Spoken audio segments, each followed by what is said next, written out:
Yeah, and look, this is a big move to be suing your own political party. In the lawsuit, you actually write this, that candidates for public office should not be able to attain election through sleight of hand and disreputable actions of part of the political party. Now, what are the allegations that you're making in your lawsuit, and what specific evidence do you have to support your claims of a tainted primary election?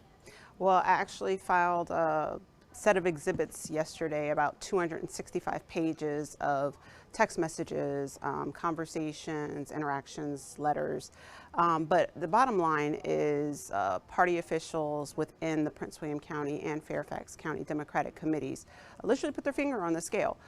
They engulfed themselves in voter manipulation tactics, such as passing out misleading sample ballots at the actual polls with just my opponent's name checked while wearing official campaign committee gear, which voters are conditioned to look for as a nod to who has already earned the party nomination. So when you're passing that information out in official committee gear, you're essentially misrepresenting that the party has already chosen that candidate instead of allowing the voters to decide for themselves.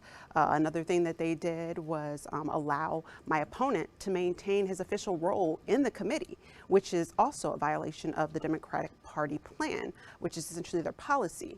And so that conflict of interest gave him an unfair access and leverage even to solicit for endorsements as a member of the committee itself. And so when you have candidates, especially in this region, where a lot of us are federal government employees, we're subject to the Hatch Act, and we can't have the same level of involvement in partisan politics before we choose to make the sacrifice and run for office. And you're saying, well, if you haven't been a part of this party, a part of this committee for 5 years, you're not favored. It limits our First Amendment rights from the Constitution, and it limits the options that voters have to choose candidates who actually represent them instead of the party. Makya, what's the end game? I know you filed a lawsuit, but what's the end game for you? Well, there's actually a Virginia code, 24-2 813. They call it the sore loser law. And what that law says is if you are unsuccessful in earning your party's nomination, you agree to not have your name on the ballot for the General Assembly.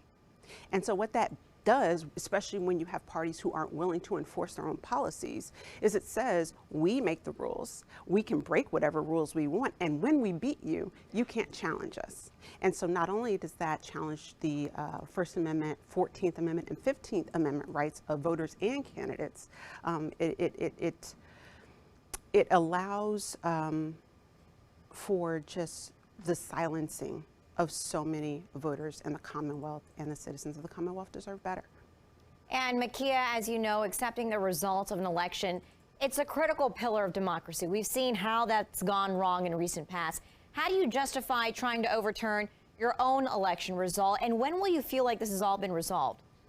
I believe in justice. Like I said, I was a former employee of the federal government. I served for the FBI for 16 years.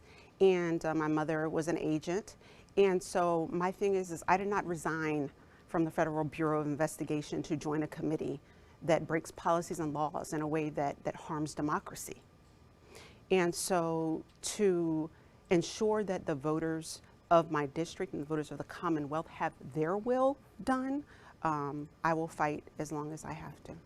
And Makya, what is your message for both the Virginia Democratic Party and also the State Board of Elections tonight? We are in a time where we are actively watching basic human rights be taken away. And there is a level of complicity that if I see these things and I choose to say nothing, if we as citizens see these things and we say nothing, we become complicit. So understanding that we all have a role to play, and no matter what letter you wear, R or D, everyone has to be accountable for their actions. All right, Makya Little, we really appreciate you coming in tonight. It should be noted, before this interview, we did ask the Virginia Department of Elections for a comment about the lawsuit. They responded they do not comment on pending litigation. And also the Virginia Democratic Party also did not get back to us when we reached out. We'll keep you updated.